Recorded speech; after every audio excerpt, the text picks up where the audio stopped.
Live with CDP Sports Talk, a weekly sports and entertainment podcast sponsored by Barry Cullen Chevrolet.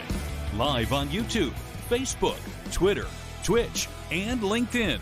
And on audio via Apple Podcast, Google Podcast, Spotify, Anchor FM, iHeartRadio, Amazon Music, Radio Public, and TuneIn. Now, here's your host, Chris Palme.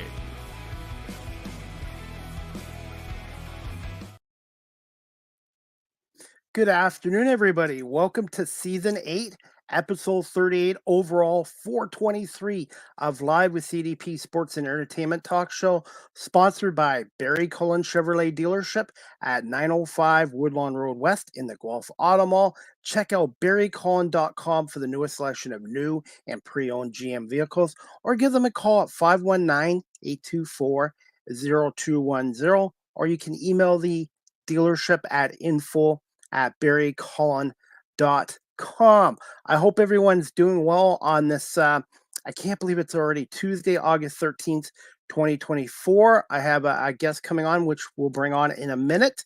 But as always, Live with CDP Sports and Entertainment Talk Show is on weeknights from 8 p.m. to 9 p.m. Eastern on radio station WQEE 99.1 FM in Noonan, Georgia, the home of Southern Talk and Sports. Special shout out this afternoon to Guac Mex Grill at 1005 Paisley Road here in Guelph. If you like local, fresh Mexican food, check out Guac Mexi at 1005 Paisley Road here in Guelph. I hope everyone's doing well on this Tuesday, August 13th, 2024. Summer is flying by, and I look forward to my guest today.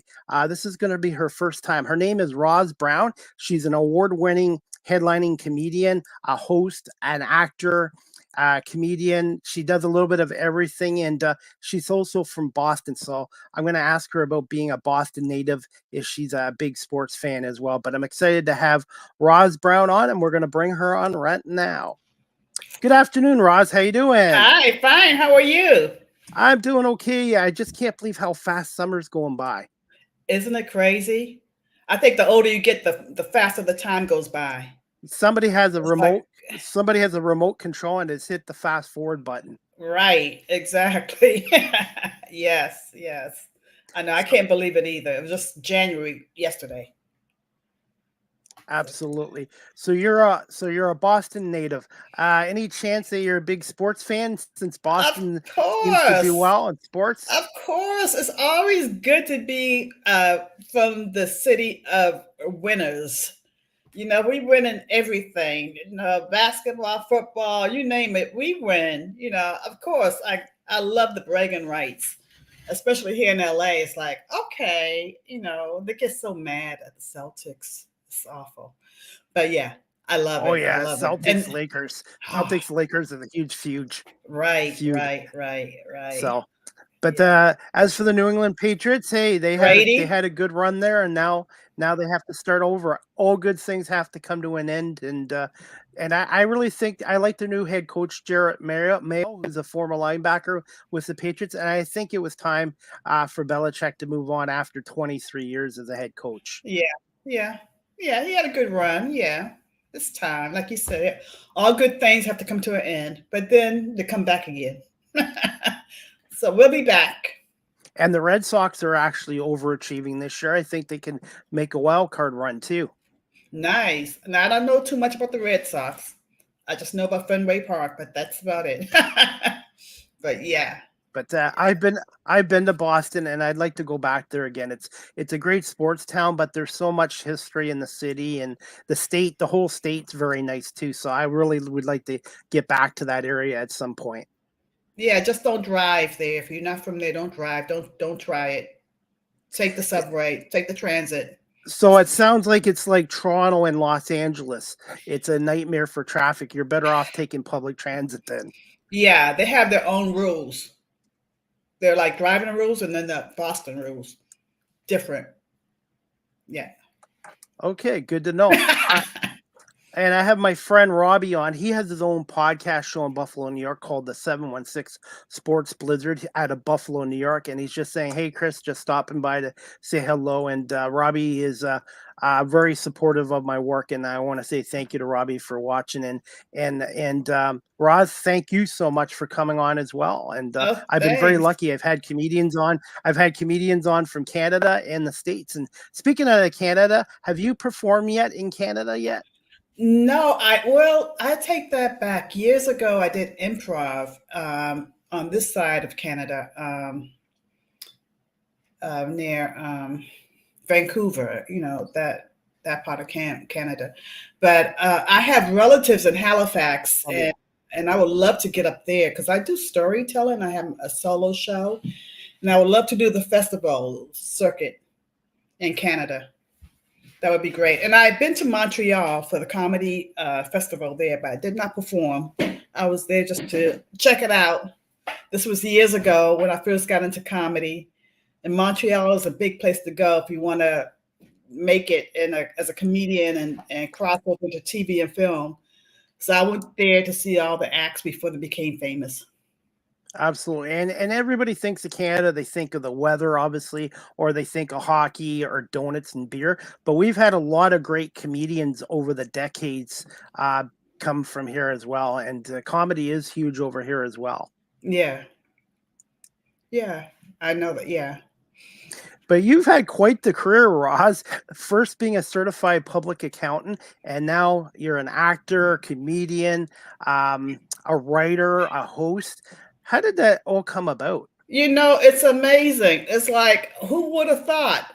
I got out of high school to become a CPA because my teacher in high school told me I could make a lot of money, being a CPA. And I'm like, okay, I'll do that. And then I got the license and I worked for, back then it was a big 8 CPA firms, Arthur Anderson and Company. I don't know if you remember that company. But I worked there. I worked in corporate America. And then I got to the point where I was between jobs and I said, hey, I'm in LA. Let me try acting. That's what people do here, right? So I took an acting class and that led to my teacher telling me to do something that I was afraid to do. And the only thing I could think of that was frightening, I was afraid to do was stand up. I said, I'll do that. So I took a stand-up class and did it and got on stage and got the laughs. And I was just hooked. I was like, okay, I love this.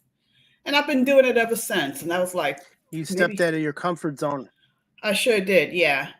People can't believe I do stand-up. Even some of my relatives are like, oh, you're so quiet in person. We would never thought you would be a stand-up.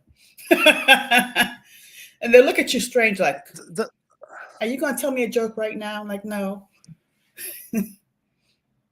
But it's amazing. It's funny. That's what I love about this show.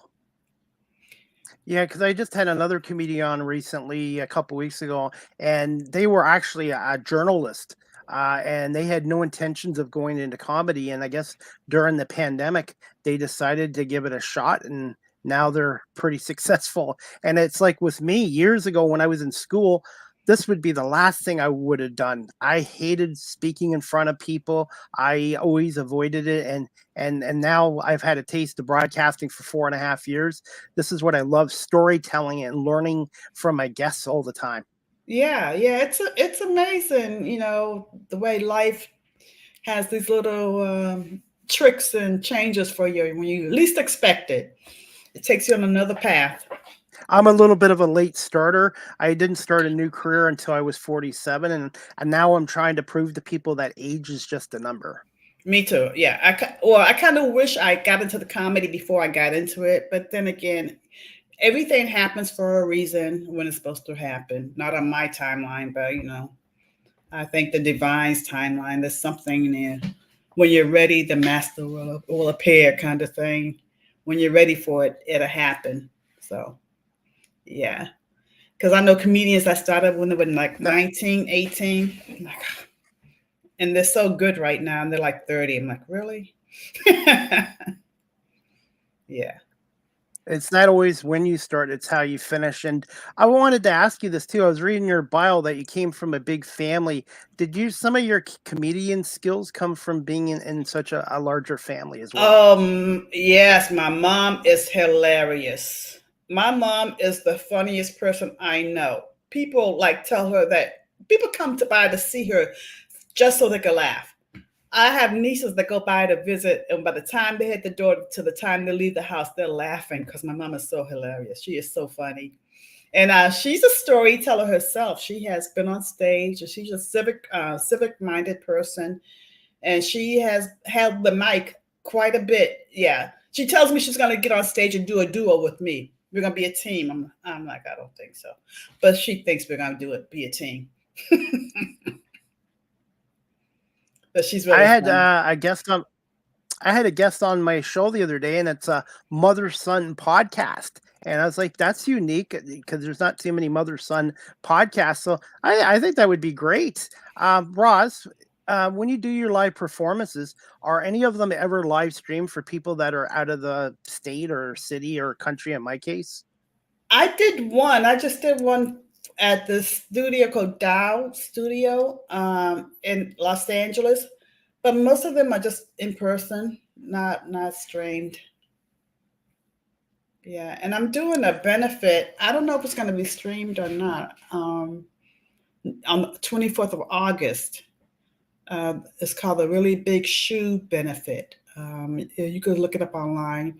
It's a fundraiser for kids in need, and they're doing the benefit to raise funds to buy shoes for low income foster kids that youth that need it. And that might be streamed. I don't know. It could be.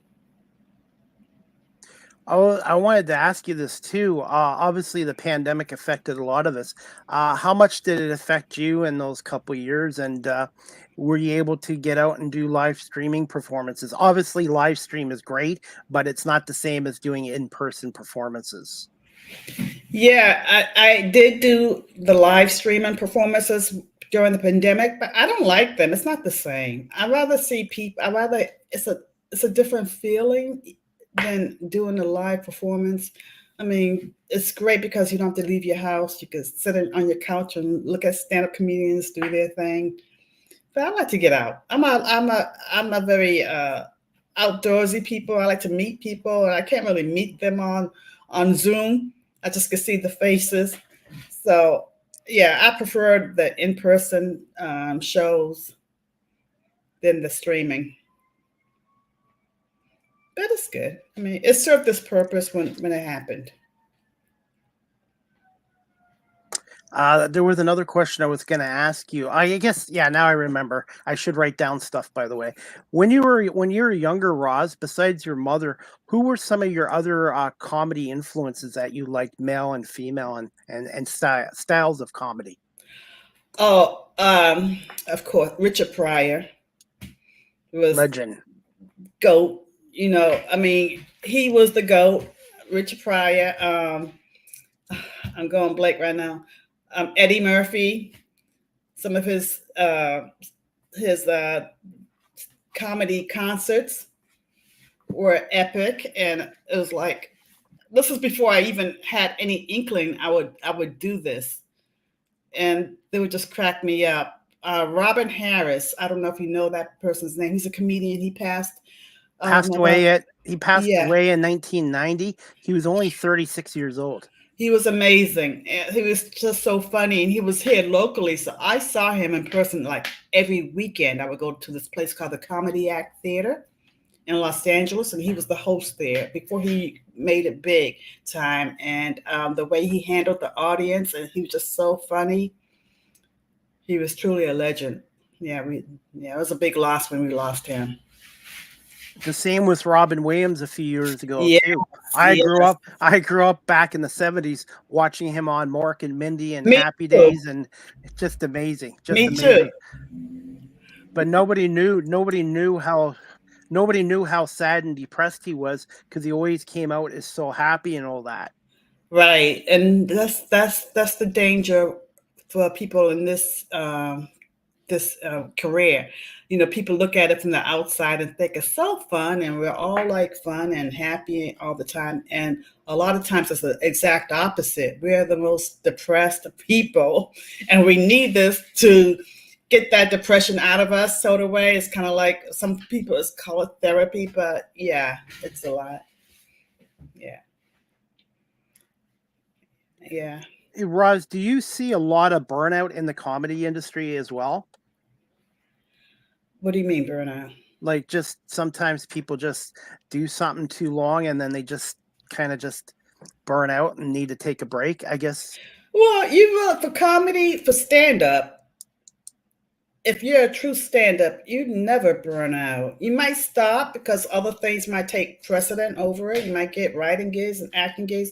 Like for me, I'm still pursuing acting. I'm still acting, you know, going out for auditions and acting roles and all that. So if I got like a TV series, I mean, I can't really hit the clubs like I want to, but I would still love the stand-up.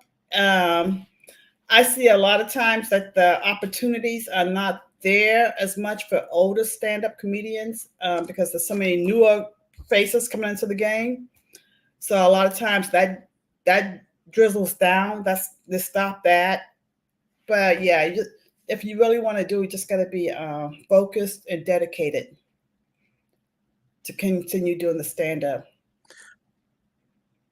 That's if you. How Some much people is it? dabble in it. Some people dabble in it. They're like, "Oh, that looks fun. Let me try it. Oh, I could do stand-up," and then they might do it for a year. And the work it takes to get out there to really hone the craft, going to the open mics, going out every night, writing new material. After a while, they see, oh, it's not as easy as it seems, because when you look at it from the outside, What's they're like, when you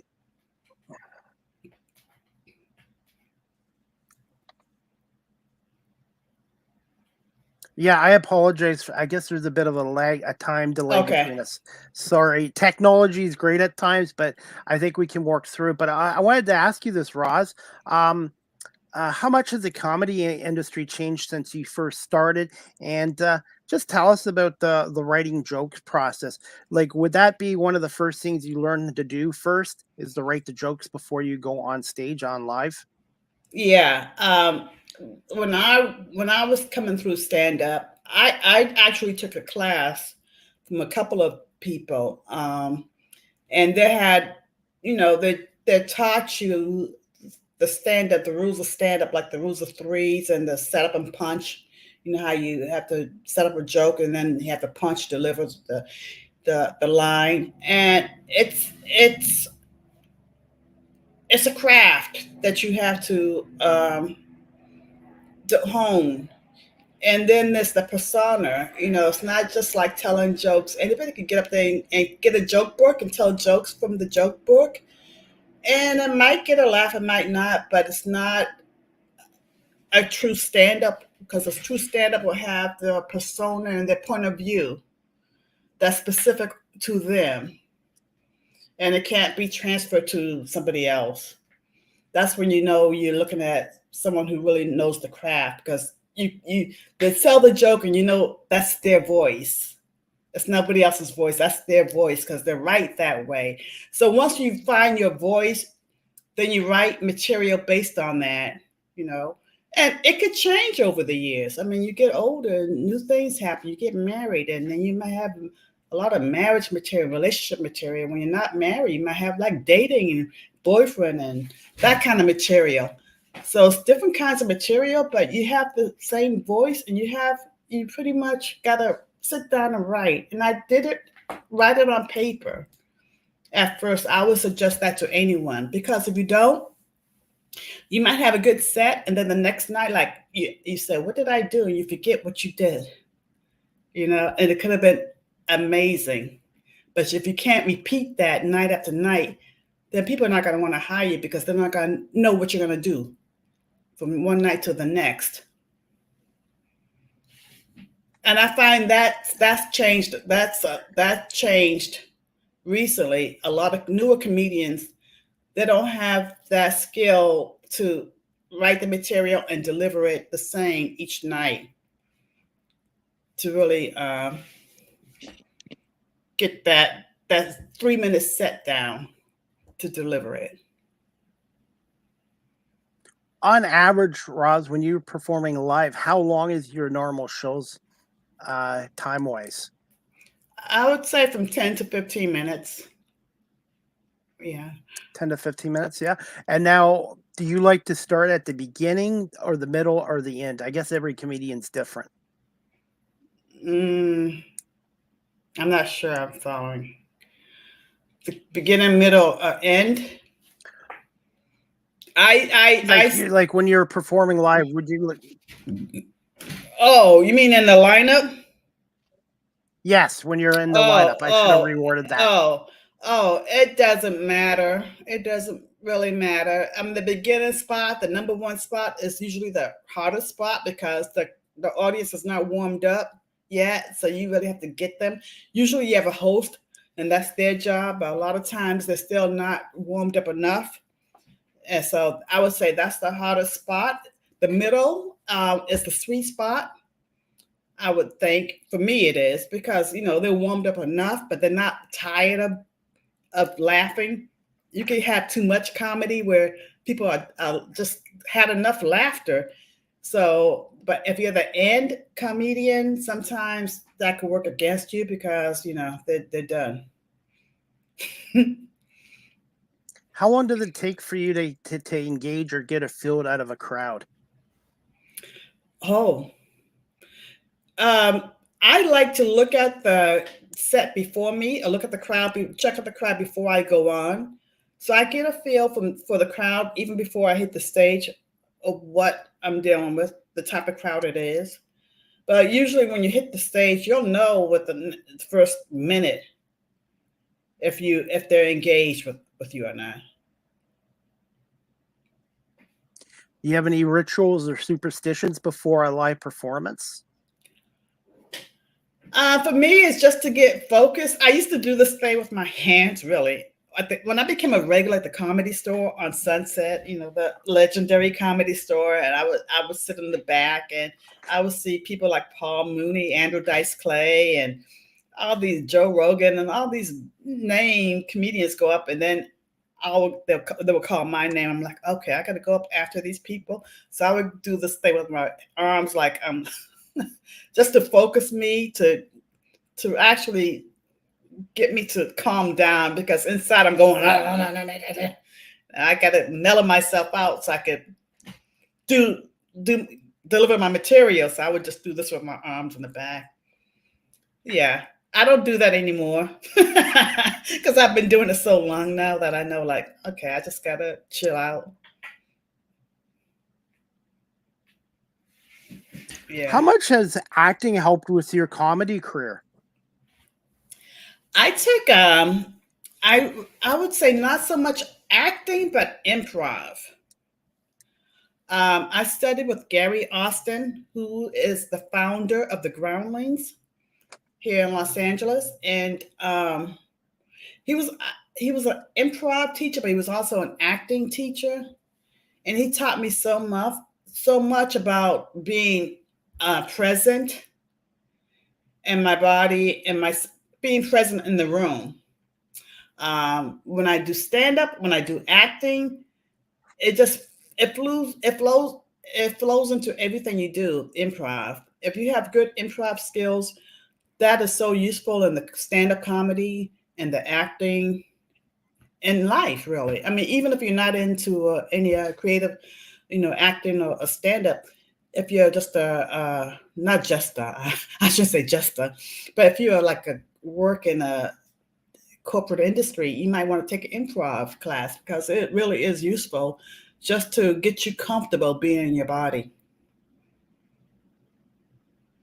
And also, when you're doing live comedy, do you ever, I wanted to ask you this, how much is ab-libbing? Do you ever do any ab-libbing when you're doing your comedy performances?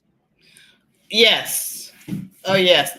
It depends. It depends on the crowd and the type of setting.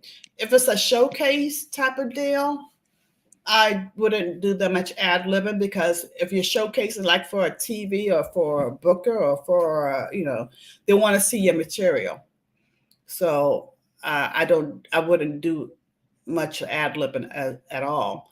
But if it's just a regular comedy club atmosphere and the audience is very engaging, sometimes audience can be too engaging.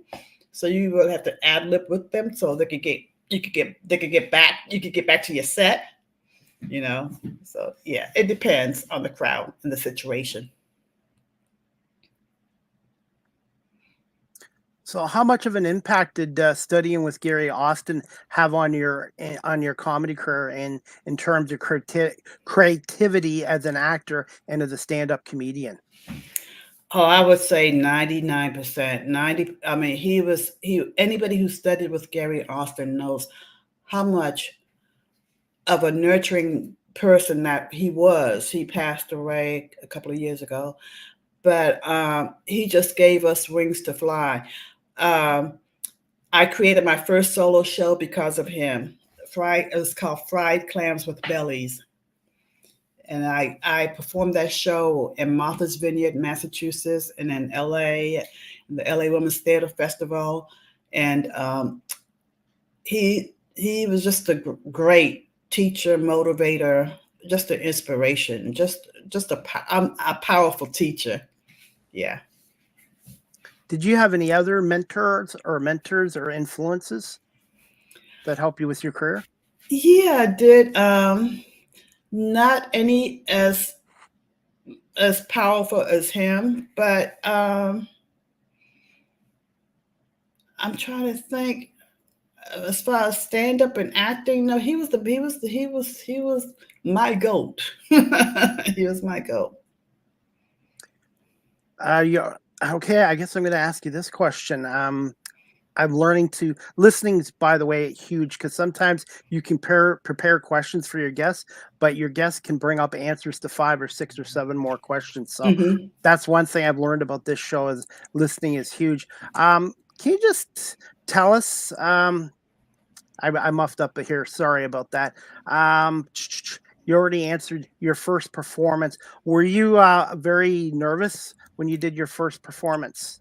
Oh yeah, I was shaking in my boots. I was like, and I invited all my family. That was in Los Angeles. So, I took a stand-up comedy class, and at the end of the class, they have a showcase. I think it was at the Improv, and I invited my family, and I was shaking, and I think I had 5-minute set, and I did my 5 minutes, and I got my laughter. I got some laughs. I'm like, oh, okay, I like this. But it was so funny. Yeah, I was nervous. But that's what's fun about doing it, taking a class in that kind of environment, because they're with other people who are just as nervous as you, and y'all going through the same experience.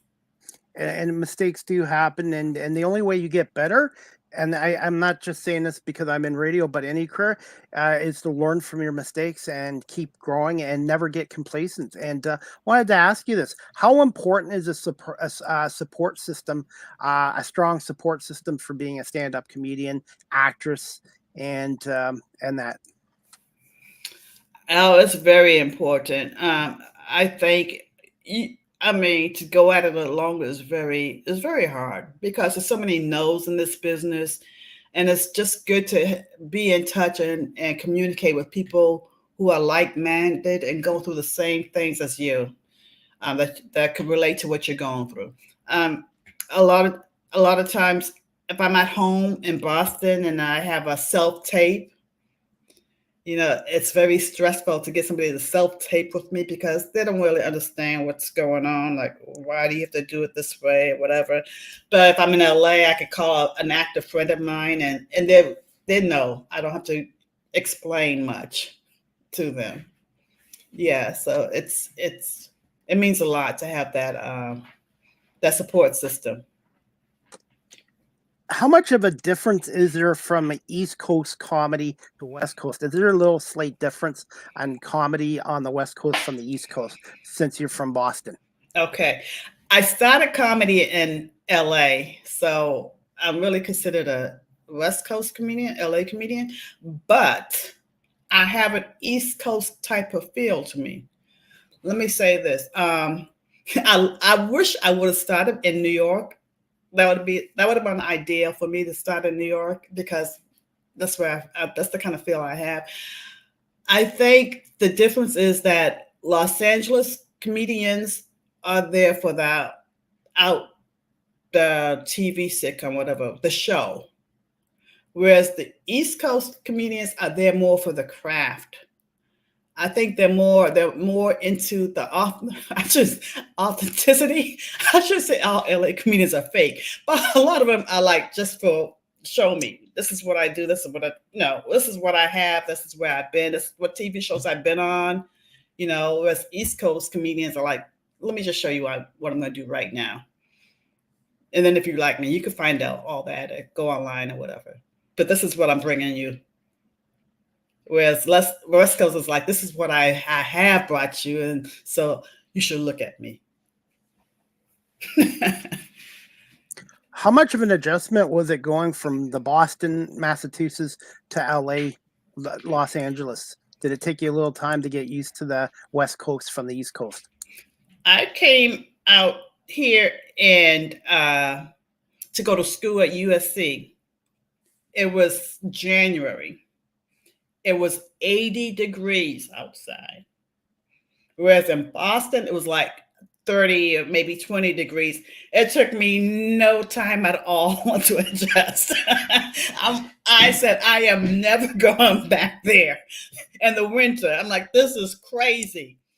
They have palm trees. I looked up at the palm trees. I'm like, I have made it. I'm home now. I missed my family. I had no family out here. I had second cousins, but I didn't know them when I moved here. But I'm like, no, I'm this is where I belong. Yeah. I love the weather out here. Yeah. So it didn't take me no time to adjust. The only thing I wouldn't like out there is probably the earthquakes. But I kind of like the Four Seasons. You get a little bit of taste of everything. Because where I live, the weather is similar to the Boston area, and I kind of like the Four Seasons. You still get the first 4 seasons out here too. I mean, it gets cold enough in the winter that you can put on a heavy coat, but you can still go outside. You're not gonna be stuck in snow that you can't move. So yeah, you still get the seasons sort of, but it's not like Boston. I don't miss that snow. I'm plowing for snow. I remember I had a show in Denver. I headlined the show. No, it was Utah. And it was in the winter, and I had a rental car, and I saw this thing in the trunk, and it was like, what is this for? It was an ice pick, so you could pick the ice. I had forgot you needed those. I'm like, really? Yeah, I don't miss that at all. Mm-mm. Hey, that one song that from the 70s, "It Never Rains in Southern California." I guess in the spring you guys had a ton of rain there and flooding. Oh yeah. Yeah, I didn't really where I'm at, I didn't get it that much, but they kind of exaggerate things. I know my mom used to call me all the time. I heard you had an earthquake. I'm like, I didn't feel anything. I'm in bed, sleep. So yeah. But you guys have hurricanes, right? Or where I live, we don't get the hurricanes. Like I said, we do get our thunderstorms and that. We didn't even have much of a winter here this year. We had our mildest winter in 70 years here. So I don't know how much you believe in global warming, but the climate has definitely changed on the East Coast over the years. Oh yeah, I think I think global warming is having its impact. Yeah, definitely. Yeah. Definitely. Before we get to the video from the YouTube channel, I wanted to show everybody of your comedy skit. How competitive is the comedy industry, and I guess the acting industry, when you first started up? And did you manage to have an agent and manager as well to assist you? The competitiveness in the comedy industry, it's there. It's definitely there. It's always been there, I think. As far as an agent or manager, yeah, I had a acting agent for theatrical commercials. I got an agent early on in my career, and I've had a couple of changes since then in agents, but I still have one, and a manager. I have one. Yeah, it's the competitiveness is always there. I hate to say it, but it is. What can you do about it? And what was the story behind being on a Diet Pepsi commercial during the Oscars? That must have been amazing. Oh, well, I was the director is a very well-known director, and I didn't know I should have been scared to be on the set with him, but I was on the set with him, and I played a nurse, so you really couldn't see my face. All you could see was my eyes and the Diet Pepsi commercial. And I think it only played that one time and that won Oscars, and I haven't seen it since then. But it was very interesting commercial. I mean, he was a big name commercial director, and I got more gigs out of that too. I was on a Geico commercial that lasted a long time with Icky Woods, the former Cincinnati Bengal NFL player, the Icky Shuffle. Yes, you saw me doing the shuffle. No, he did the shuffle. I didn't do the. He did the shuffle in the commercial. Yeah. What was that experience like? Oh, that was fun. I didn't know who he was, but I was like, "Oh, who's this guy? What's he dancing for?" And we kind of, me and another actor who was on the commercial, kind of gave him a look like, "What are you doing?" And that was the spot, and it played during the Super Bowl, during the football seasons. It just played last football season, I think. I'm still getting residuals for that. So that was great. At a good time. I'm curious about commercials. Usually they're not very long, but what's the process like behind a commercial? Like, can you do a commercial just like boom, boom, boom, or that sometimes take a week or 2 weeks? What's the time frame for getting a commercial together? Well, the back and the advertising and the casting and all that takes time. Guys, I apologize. Oh, okay, you're back. I apologize. It was just technical difficulties. Okay. I wasn't sure if you heard my last question. Yeah. Well, the casting director and advertising agencies, all their work takes a while. As far as for the actors, we're on set maybe a day, maybe 2 at the most, to get for the shooting, and that's it.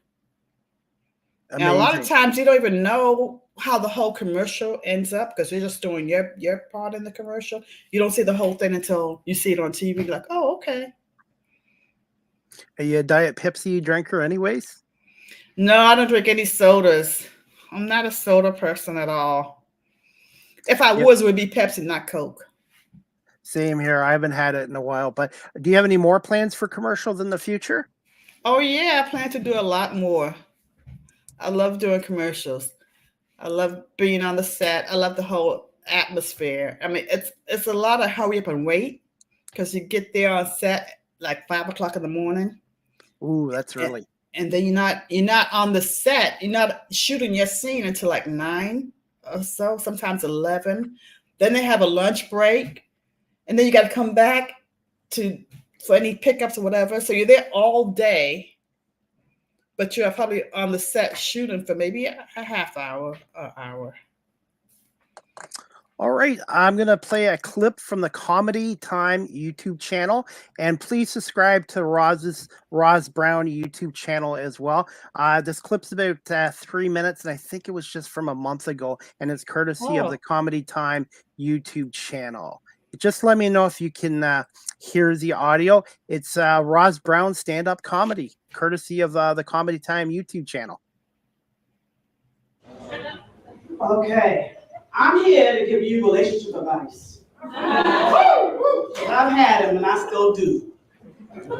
So one thing I know is to have a lasting relationship, first you got to practice with a dog.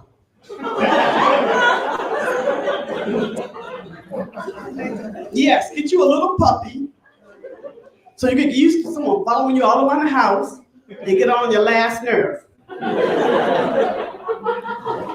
He's gonna want you to constantly pet him, take him out for walks, rub his belly, and you gotta do it Because you can't take them back to the pound or wherever you got them. No, you stuck with the dog. This is gonna get you ready for your mate. You're gonna be licking your legs, whining all the time. I know, because I was married for 17 years. Yeah. Mine thought I was a back scratcher. I always talk about scratch my back, scratch my back, scratch my back. And you gotta do it. Because if you don't scratch it, somebody else will. And then you wonder why he's not asking you to scratch his back. And that could be the start of a 7-year itch. That could turn into a 17-year rash. That would be good. 5 years in the relationship, your mate might start saying stupid stuff just to be saying it. Just agree with it. Don't matter what it is.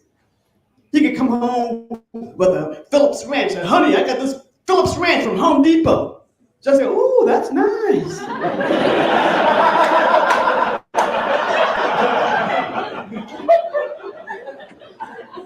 She could come home with some sheets from Macy's. I got these 1,500 count sheets from Macy's, honey. Oh, baby, those are really cool. It don't matter. Just agree. Just agree with it, agree with it, agree with it. And don't try to change your mate. The way you found them is the way they're gonna be, right? If you found your mate when he was homeless, don't bring him in the house.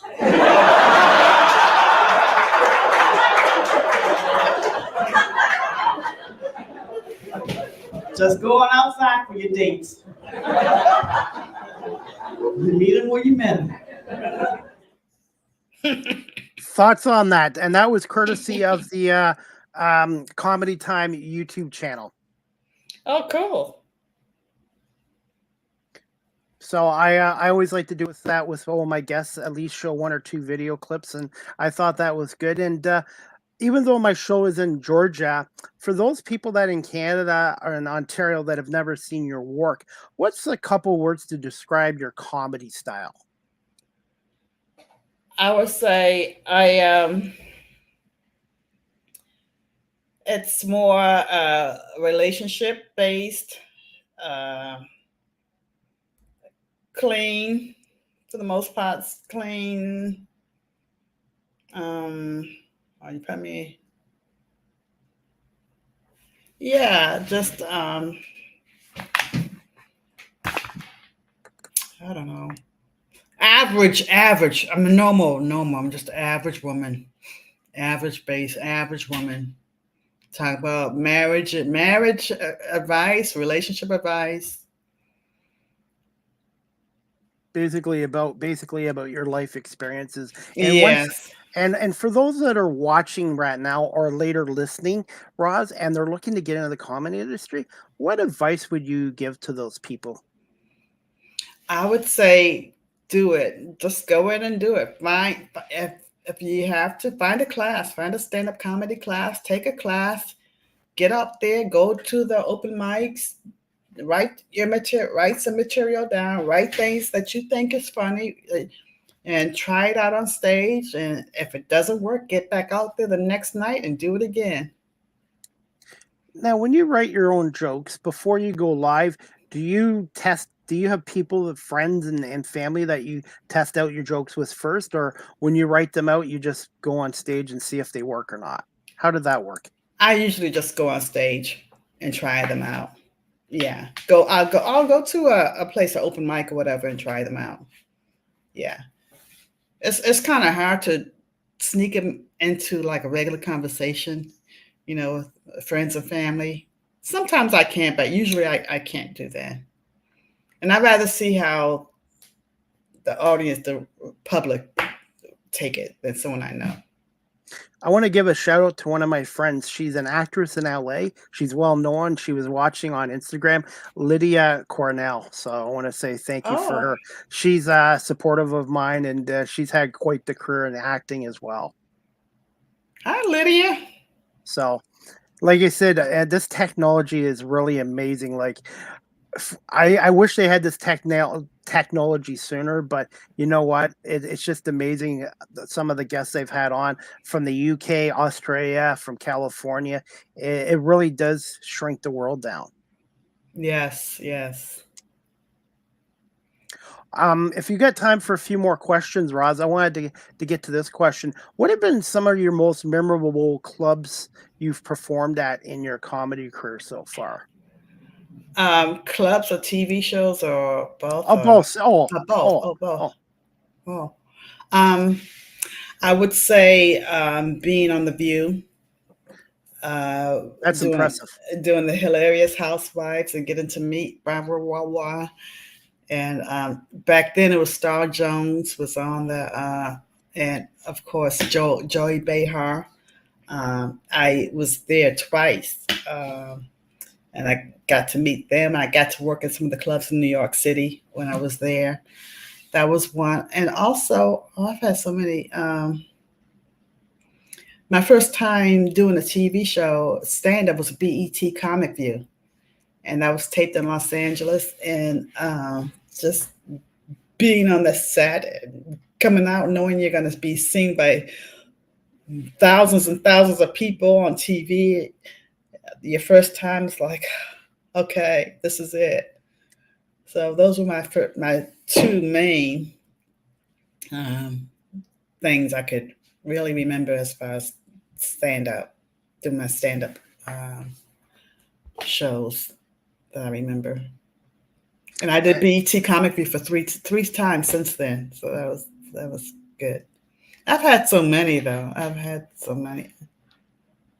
Any more plans to go on The View again in the future? I would love to. I would love to go on The View again. I'm gonna see if I can make that happen. That was over 20 years ago, so I'm due. Where's the time gone? Where has the time gone? Exactly, right? Man, oh man, it's just it just goes quickly. Hey, I was also reading on your bio too. You were in a movie with Danny DeVito. How did that come about? It was called How High with How Danny High. Yes, that was I auditioned for the movie part, and it was so funny because at the audition, it was mainly there were one African American women, right? At the audition, so we were all there, and I made some kind of joke. This was even before I even got into the audition room. I said, "Do you guys have any fried chicken? You have some fried chicken for us?" And they started laughing, and I got the part. And that was that my first TV? That was my first TV movie, yeah. And it was with Method Man and Redman, and Danny DeVito, and it was a scene where I was with the mother's friend, Redman's mother's friend, and I was playing cards with her at the kitchen table. Yeah, that was fun. Did you have a lot of interaction with Danny DeVito? No, I did not. Mm-mm. Overall, what was that experience like? And Danny's not that tall. How tall is he? Is he like under 5 feet? I would say he's about the same size as height. I'm 5'2". Okay. So, yeah, but the same height. Yeah. And what are some other movies that you've been in so far? I was in a episode of Shameless. And Shameless. I had a scene with William H. Macy, and he was very nice. He was so nice. He was one of the nicest people. William H. Macy, and I played a cashier at a one of those fast cash check cashing places, and they're trying to rob the place. So I'd call them junkies in their face. So, and also with Curb Your Enthusiasm with Larry David. I was in a couple of scenes with Larry David, which was really nice. He was really nice also. How important is connections in the acting and the comedy industry? Very much so. It is. You mean between the two? Yes. Or just in general? Or just in general? Yeah. I think it's very important to have those connections and to be likable, to be able to get along with people, because people remember that. You know, you might. I was in the show Basket with going blank. The gentleman. Judd Apatow, thank you, and Louis Anderson. Yes. So the director on that show saw me. I did a commercial with him like years before that, and he remembered me from that commercial. And you don't know what kind of impact you have on people, what people remember about you. But if you come in and do your work and you're able to get along with people, they remember that, and they'll call you in for other things. So those connections really are important to, you know. It really is a small world, and I It guess is. the word I wanted to use is never burn bridges. Even if you work alongside somebody that you don't particularly care for, just try to be professional and show that you can work with people, because you're right, somebody is always watching you. Yes. That's where Tish. That's where I was. Yeah, that was fun. So what was that experience like, being on Baskets and playing Trish? That was fun. That was a lot of fun. Yeah, it was a small set, I remember, and we did have like a week of taping, but it was fun. It was a lot of fun. When you play a TV character, do the actors have a little bit of say in the characters, or is it strictly up to the producer and the directors? Well, it depends. If those actors are executive producers, then they do have some say into what happens in the scene. I'm not going to mention any names, but one show I did, the director gave me a direction, and then the actor, I guess, didn't agree with the director and wanted it to go another way. So, and then me as an actor, like, or I thought that was a director, but you're the actor, is like, who do I listen to? So we did it both ways, and I guess they decided whatever way they want to go with. Yeah. How would you describe your acting style? Very comedic, very down to earth, very down to earth. You know, I studied acting for a long time, did all the Meisner technique and all that, but you know, I do my homework, and then I always make sure it's authentic, and I'm grounded in the material. I think someone's looking for someone who's grounded and is able to come across as, you know, that person that tell it what you see is what you get. They'll call me. And just talking to you today, Roz, I can tell how passionate you are. And I think any career that you're in, you need to have that passion, because if you don't, obviously you're going to end up burning out a lot quicker too. Yes. I've been doing this consistently for 30 years. 30 years now. Wow. As an almost actor 30 and a years. comedian. Yeah. Yes. Jeez. A long time. Yes. Any plans for? I started when I was 4 years old. I know, right? You didn't have to laugh like that. I was 4 years old back in 1976, so I'm ancient. It's just, man, where's the time go? Gotta ask you this: any plans on a future book about your career? I'm writing a solo show. I've done 2 solo shows so far, or 3 actually. I'm writing my 4th one, but I should look into writing a book about my career. That's a good thought. Maybe that's something I should do. What do you love about writing the most? I like for me, it's the exploration of digging into, like, how do I really feel about things, and putting that on paper and just sharing that with the world, you know, sharing my humanity with everybody else. You know what I mean? Because we all have the same kind of things we go through. And a lot of times we think we're just in it alone, but we're really not, because hey, you could be going through the same thing I'm going through, but then you don't know unless you see it on paper or you read it somewhere or you look at it or you see, a play about it and like, oh yeah, I feel that same way. Oh yeah, I understand where she's coming from, where he's coming from. Yeah, I get it. Yeah. And I guess this would apply for any career too. You're going to get your successes, but you're also going to get your rejections. I don't like to use the word failures. I guess how important is it to have a good mindset? Because obviously sometimes things aren't always going to go your way in acting and comedy, just like in radio and media.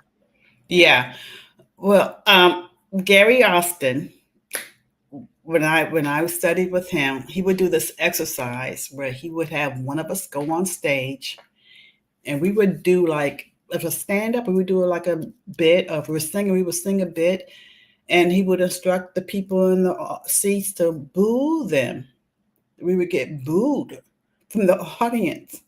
And you would have to stand there and take the boos, like just live with getting booed. And I did that. When you do that, you like, okay, they're booing. After a while, at first it's like just like jarring, like, oh, they're booing at me. You don't want to feel that rejection, but after a while, it's like, okay, that's all right. They could boo me, they could reject me, but I'm still here. I'm still doing this. I'm still doing what I came here to do, regardless of your boos. You just kind of like shut that down, like that. Whatever's going on in your mind, like telling you, like, oh, their boos mean you're not good enough, you're not that enough, or you're bad. That shuts down after a while when you hear the boos, like they're just booing. They don't like it. That's fine, but somebody else will like it. How important is feedback? Obviously, when everybody wants feedback, you want to hear the positive, but how important is feedback, especially people being honest? Because to me, the only way I feel I can improve as a radio and a podcast host is getting feedback and people letting me know what I'm doing good or what I need to work on. I think you got to be really careful with feedback because, Okay. like an opinion, everybody has one. Okay. And it depends on the source of the feedback. I mean, if you're asking for it, of course, yeah. If you're asking for a specific person to give you feedback, or then yeah, by all means, take their feedback and what they give you. But just getting feedback from people you didn't ask them for that feedback, I'm like, no, you could keep it to yourself. Yeah, especially nowadays with social media, everybody has an opinion. Everybody has a thing. You could say the sky is blue, and then somebody's gonna say, "No, it's not blue. You're wrong with that." So thick skins. You're right, and social media has really changed it too, because you're right. Everybody can voice their opinions on there as well. Yeah, yeah, yeah. Everybody thinks they're entitled to give you a feedback, which is kind of funny. Before we wrap this up, Roz, what was it like being a regular performance at the world famous Comedy Store? And I believe there was a woman, Mitzi Shore, Yeah, who helped you get in there. yeah. Well, I'm still a regular performer at the world famous Comedy Store. I'm still there. I became a paid regular back in, I want to say 2000, and it's amazing. It's a gift. It's really an amazing gift to be on a paid regular there and be on that wall. My name is on the wall outside with Richard Pryor. Wow. And all the greats. George Carlin and all the great comedians. My name is up there with them, and it's just That's amazing. It is. It's amazing. I got a showcase to become a regular through another comedian named Marilyn Martinez. She was a very funny, hilarious comedian. She passed years ago, and the way it works, a comedian has to get the showcase for you. You just can't get a showcase on your own. And I had got the showcase for Mitzi. I think that was my first time showcasing for Mitzi. And for Mitzi to make you a regular was very, very humbling. Very humbling. when I do eventually get out to California or LA, I've never been out there before. I would like to check out the world famous comedy store. Definitely. Yes. Yes, definitely. You have, yeah. You have to. Is it right in Los Angeles or in one of the suburbs? It's on Sunset Boulevard, right in Los Angeles in Hollywood. Okay. On the strip, Sunset Strip. Here's something funny. I've never even been on an airplane yet, and I'm 52. So What? I guess eventually I will have to get on an airplane. What's going on with that? I know. I don't know. I never really liked being in confined spaces, and then after 9/11, I was like, yeah, no way I'm getting on a plane. But I guess eventually I will have to get out there, because for me to drive out to California from where I live would take about 7 days. Yeah. Wow. Yeah. Yeah. Yeah. You got to get on the plane, close your eyes, take a nap. You'll be here before you know it. Deal. Hey, just quick thoughts on the late Robin Williams and the impact he had on the comedy industry. Yeah, or Robin and Mitzi, but Mitzi, Robin worked the store a lot, the comedy store a lot, and he was so talented, so funny. I wish I would have knew him. I went to a memorial service they had for him in Vegas when he passed, and to hear the comedians that actually knew him talk about how nice he was, how down to earth he was, how pleasant he was, and what a great person he was. But his talent was just so amazing. And even his acting talent was just amazing. It was a tremendous loss to the comedy world when we lost him. Yeah. I used to watch Mork and Mindy. Okay, I'm going to share something with you. Another reason I moved to California was I looked at TV in Boston, and the shows I liked was Mork and Mindy, Three's Company, right? Because it always seemed so sunny. And then I was like, I can't move to Colorado. Mork and Mindy, no. So I chose Three's Company. I didn't go to Santa Monica, but I went to LA, so it's close enough. That was a great show, and unfortunately, Jack Ritter died 53 years old, much too soon as well. Yes, yeah. And that was slapstick comedy, and that was a great show. Mm-hmm. Yeah, that was funny. Yeah. You don't see TV shows like that anymore. I don't know what it is, if it was just the actors and the actresses are different. It just seems like that was the golden era of TV. In my opinion, it was the 70s and 80s and even the 90s. Yeah, they don't even have TV. Yeah, like you're right. They don't have TV shows like that anymore. By the way, hey, since we spoke about Eddie Murphy earlier, were you able to see Beverly Hills Cop 4 on Netflix yet? I did see it.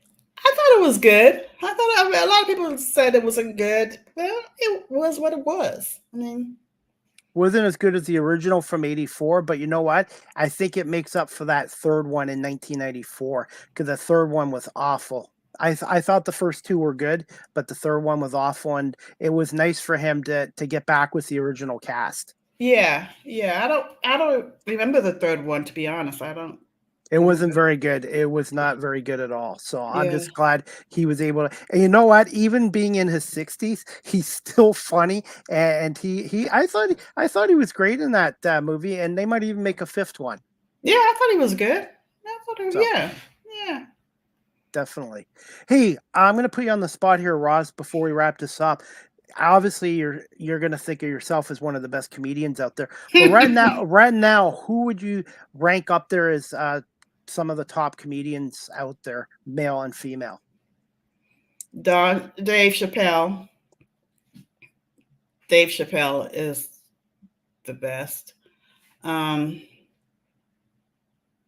man. I'll say Dave. I mean, I'm trying to think of who else I like Wanda Sykes. I don't know if she's the best, but she's good. She's good. I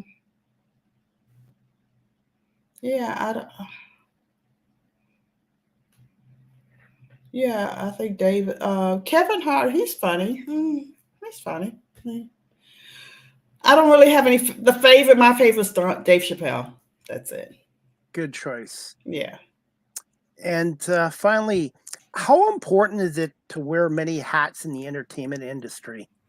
And you already answered the second part of this question, but just the first part, if you have time to answer that. I think it's huge. It's very important to have as many hats as you can in this industry, because you could get complacent with just one thing. And it could get boring. It could get boring. Like if you just do stand up and you're waiting to hit the club every night to do stand up, then after a while, you might not be able to get the spots you want to get. So what do you do then? You have to be able to pivot, right? To even when I did, before I got into stand up, I was a CPA. I did taxes. I did, I owned That's property. impressive. That is impressive. Yeah, and it's like, okay, what else can I do? You got to keep all these balls in the air, I think, to stay in the business. I've reinvented myself at 52. I was in corporate security for 2 decades, and now I'm doing radio, but I also have learned to do edit video, promote Yeah, myself. I write game night stories for professional sports teams. So for me, I might not be the best at everything, but it's important, I think, to wear as many hats as you can and learn I as much about your industry that you're in. I think so too. In fact, I'm thinking about going to school for editing. It's very tedious, So but I learned how to do it last Christmas for my shows, and now I've learned how to do it. Every show I do about 4 or 5 clips, because our society nowadays, sometimes they don't have 45 minutes to an hour to watch a show. So mhm. I air generally about 4 or 5 clips, 30 seconds to 45 seconds, so people get a sense of what my show was with my guests as well. Yeah, I think it's important to do as much as you can, to have a lot more than one thing going on. And this question I ask all my guests: what are some fun facts about Roz Browne your fans might not know about you? Fun facts that they might not know about me. I don't know. Then they would know I have a dog named Tip. Everybody would know my dog named Tip if they ever heard my stand up enough. They would know about Tip, my dog. They'll also know that I like playing solitaire. Oh, and Wordle. Wordle. Who doesn't do Wordle now, right? You got to do Wordle. The daily word. No? Yeah, I haven't tried it, so. Oh, yeah. I do that daily. What breed of dog is Tip? He's a Bichon. Bichon. Yeah, he's hiding right now. But How old is he? he's 14. 14. Oh, he's a senior. He's a senior dog. Yes. He doesn't know it though. He thinks he's a puppy. And he still has his ex Twitter account? Yes. Tip the Pip. All right. I will have to check that out tonight as well. And before we wrap this up, do you have any upcoming live stand-up? Do you have any live stand-up comedy shows coming up soon, and any acting projects you'd like to promote while we're finishing up? Well, I have a show on the 24th of August. It's at the Assistance League Theater here in Los Angeles. It's a benefit. It's called the Really Big Shoe Benefit. It's at 8 p.m., I believe. You could go online, check it out. It's called the Really Big Shoe Benefit through the Assistance League Theater. So that's on the 24th. I'm doing that. And then I'm still writing my next solo show. It's going to be out soon, and it's called In Search of Black People. All right. And when you do eventually come to Canada, let me know, because I'd love to see you perform live one day in person. Nice. Now, where are you again in Canada? Just outside of Toronto. I'm just in a suburb of Toronto. It's about an hour from Toronto. Toronto is our version of New York City or Right. LA. It's crazy there, but they have a lot of great comedy clubs in Toronto, and the Second City is in Toronto as well. Nice. By the way, growing up, besides Saturday Night Live, we had SCTV here, which had the late John Candy, Eugene Levy, Oh yeah. Joe Flaherty. So it was our version of Saturday Night Live back in the 70s and early 80s. Oh wow, nice. So, Nice. but finally, Roz, where can my audience follow you on social media and your website? My website is Roz Browne with the E, and I'm on Facebook and Instagram, Twitter, all Roz Browne with the E. Yeah, you got it. And again, I want to say thank you so much for giving us Thank you. over an hour of our time today. I really enjoyed speaking with you. And if you can give me a little bit of time tonight, I will send you the video and audio copy and some real clips of our show today as well. Great. Thank you. It was fun.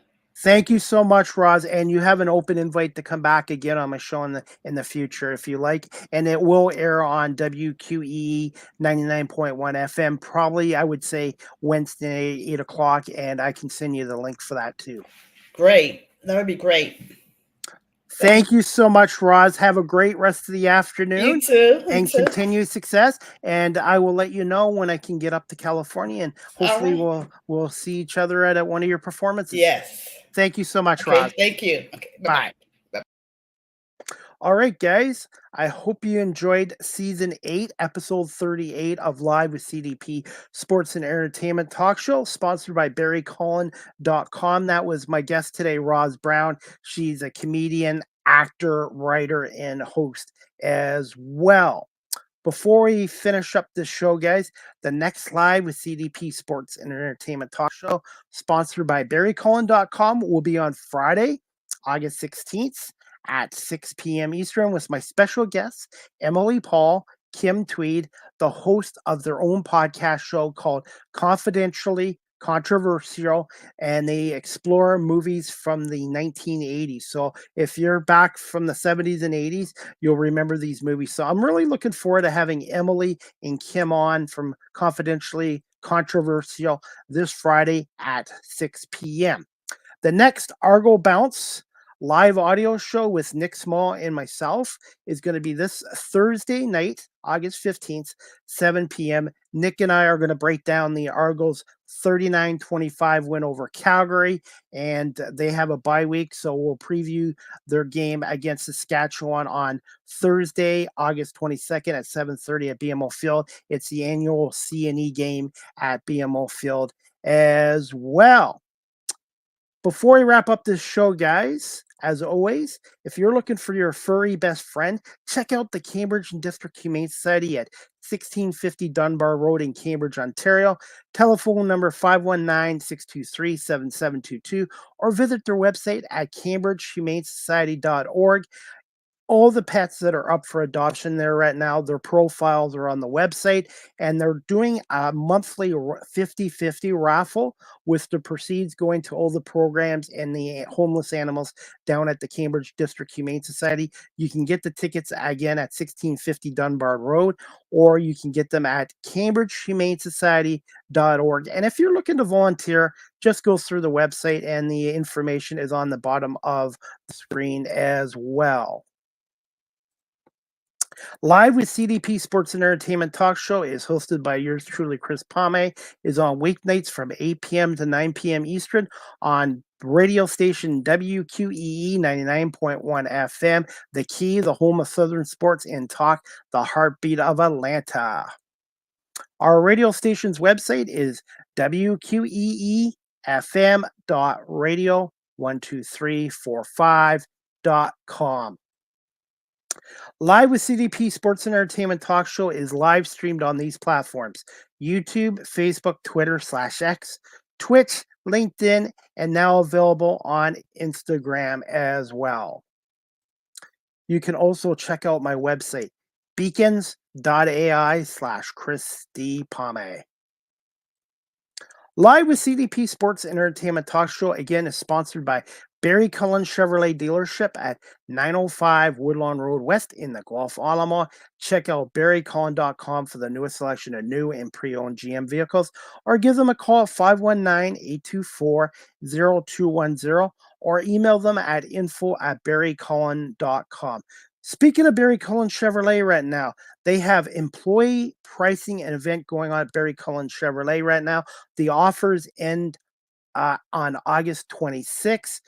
2024 Tahoe High Country, you can get up to $10,200 off select models. So again, employee pricing event at Barry Cullen Chevrolet. The offer ends on August 26th. Not that far away, folks. And again, you can get a 2024 Tahoe High Country and get up to $10,200 off select models. More details at barrycullen.com.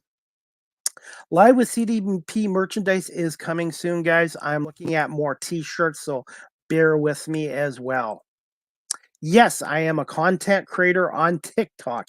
You can follow me on TikTok at Live with CDP.